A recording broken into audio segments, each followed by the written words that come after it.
perkenalkan, nama saya Adelia Monika Octavia dengan NIM 2410103. Di sini saya akan menjelaskan resume pertemuan ke-12, yaitu kesenjangan ekonomi dan keterbatasan akses pendidikan. Yang pertama, pengertian kesenjangan ekonomi.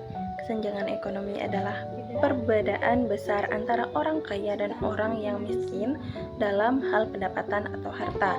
Contohnya, di suatu desa ada orang yang memiliki rumah mewah dan kendaraan banyak, sementara tetangganya hanya tinggal di rumah kecil yang hampir roboh. Kemudian ada penyebab kesenjangan ekonomi. Kesenjangan ini terjadi karena adanya orang yang punya kesempatan lebih besar untuk sukses, seperti pendidikan tinggi atau pekerjaan yang bagus, sementara yang lain tidak memilikinya. Misalnya, anak seorang keluarga kaya bisa kuliah di luar negeri, sedangkan anak dari keluarga miskin hanya mampu menyelesaikan sekolah dasar. Kemudian ada faktor pendorong kesenjangan ekonomi, yaitu perbedaan pendapatan, pembagian sumber daya yang tidak merata, dan kebijakan yang tidak adil. Ada dampak kesenjangan ekonomi, yaitu akibatnya orang miskin semakin sulit memperbaiki hidupnya, sementara orang kaya terus bertambah kaya. Dalam kehidupan sehari-hari, hal ini bisa menimbulkan rasa iri atau ketidakadilan, bahkan konflik di masyarakat. Beberapa dampak kesenjangan ekonomi dalam berbagai bidang yang sering kita jumpai yaitu di bidang sosial. Contohnya, warga miskin protes karena bantuan pemerintah lebih banyak diberikan kepada usaha besar dibandingkan usaha kecil. Kemudian di bidang ekonomi, contoh, toko kecil di desa sepi pembeli karena warganya hanya mampu membeli kebutuhan pokok. Kemudian di bidang pendidikan, contohnya seorang anak berhenti sekolah di kelas 6 SD karena harus membantu orang tuanya bekerja. Dan terakhir di bidang kesehatan, contohnya seorang ibu dengan penyakit serius memilih tidak berobat karena takut biaya rumah sakit yang mahal.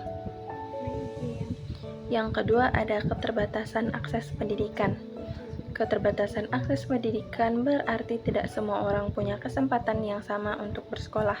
Contohnya, anak di kota besar bisa bersekolah di sekolah modern yang fasilitas lengkap, sementara di desa terpencil harus berjalan jauh hanya untuk belajar di sekolah yang hampir rusak. Penyebab keterbatasan akses pendidikan. Hal ini terjadi karena biaya sekolah yang mahal, lokasi yang sulit dijangkau, atau kurangnya guru. Ada beberapa faktor pendorong yang menjadi keterbatasan akses pendidikan, yaitu kemiskinan, jarak yang jauh, dan kekurangan guru atau fasilitas. Dampak dari keterbatasan akses pendidikan ini akibatnya anak-anak yang tidak sekolah sulit mendapatkan pekerjaan yang layak di masa depan, sehingga mereka tetap hidup dalam kemiskinan. Selain itu, yang membuat perkembangan suatu daerah menjadi lambat karena kurangnya orang yang berpendidikan.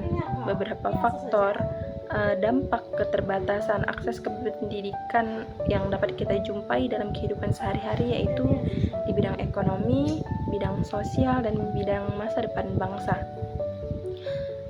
Kesimpulannya, kesenjangan ekonomi dan keterbatasan akses pendidikan adalah masalah sosial yang saling berkaitan dan berdampak luas. Kesenjangan ekonomi terjadi karena perbedaan kesempatan, pembagian sumber daya yang tidak merata, dan kebijakan yang kurang adil. Sementara keterbatasan akses pendidikan dipengaruhi oleh kemiskinan, jarak sekolah yang jauh, dan kurangnya fasilitas atau guru. Dampaknya sangat nyata di bidang seperti sulitnya ekonomi berkembang, timbulnya konflik sosial, dan rendahnya kualitas hidup masyarakat.